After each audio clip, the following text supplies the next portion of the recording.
Assalamualaikum warahmatullahi wabarakatuh. Perkenalkan, nama saya Amelia Febrianti Wijaya dari Prodi Akuntansi.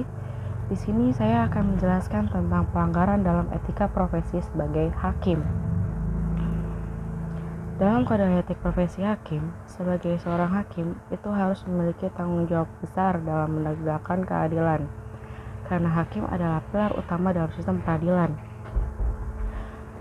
Untuk itu, hakim wajib mematuhi kode etik dan pedoman perilaku hakim atau KEPH.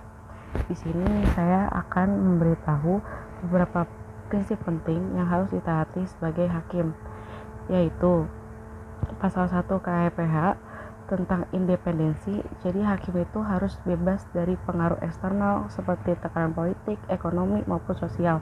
Setiap keputusan harus diambil berdasarkan hukum dan fakta yang ada. Lalu ada pasal 2 KEPPH dalam imparsialitas. Hakim harus bersikap netral, adil, dan tidak memihak kepada salah satu pihak berperkara. Diskriminasi berdasarkan agama, suku, jenis kelamin, atau status sosial juga dilarang keras.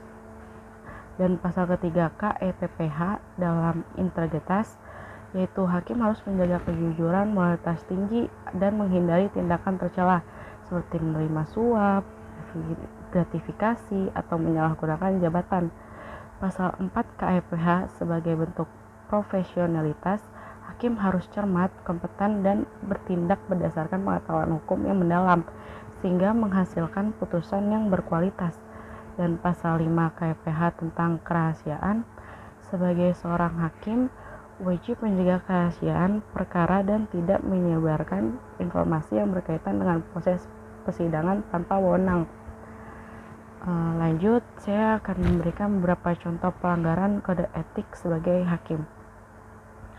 Misalnya, seorang hakim memberikan komentar atau opini tentang perkara yang sedang berjalan di media sehingga menimbulkan persepsi keberpihakan.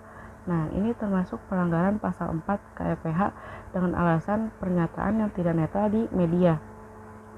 Atau seorang hakim memanfaatkan jabatannya untuk keuntungan pribadi, seperti memeras pihak berperkara. Jadi dia menyalahgunakan wewenangnya sebagai hakim. Dan ini masuk ke dalam pelanggaran pasal 3 KEPPH. Ada nggak sih dampaknya? Nah, ini dia dampak dari pelanggaran kode etik seseorang hakim. Yang pertama itu bisa kehilangan kepercayaan publik. Jadi pelanggar kode etik sebagai hakim dapat merusak citra lembaga peradilan sehingga masyarakat kehilangan kepercayaan terhadap sistem hukum. Terus yang kedua, hakim yang melanggar kode etik juga dapat dikenai teguran atau sanksi disipliner, pemberhentian, atau bahkan diproses secara pidana jika terbukti melakukan pelanggaran berat. Yang ketiga, bisa terjadi kekacauan dalam sistem peradilan, seperti pelanggaran yang berulang akan menjelekan disfungsi sistem hukum secara keseluruhan sehingga menciptakan ketidakpastian dalam hukum. Dan yang terakhir juga akan ada rasa ketidakadilan dalam penegakan hukum. Jadi keputusan yang tidak netral atau dipengaruhi oleh pelanggaran etik akan mencederai rasa keadilan masyarakat.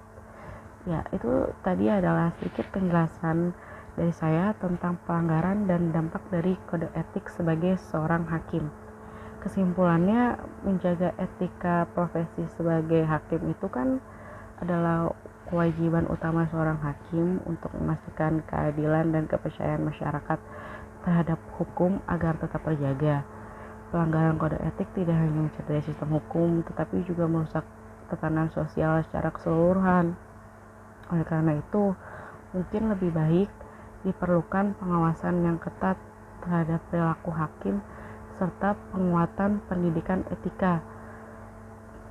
Ayo kita sama-sama mendukung penegak kode etik profesi demi terciptanya sistem peradilan yang bersih, adil, dan bermartabat. Sekian dari saya, terima kasih. Wassalamualaikum warahmatullahi wabarakatuh.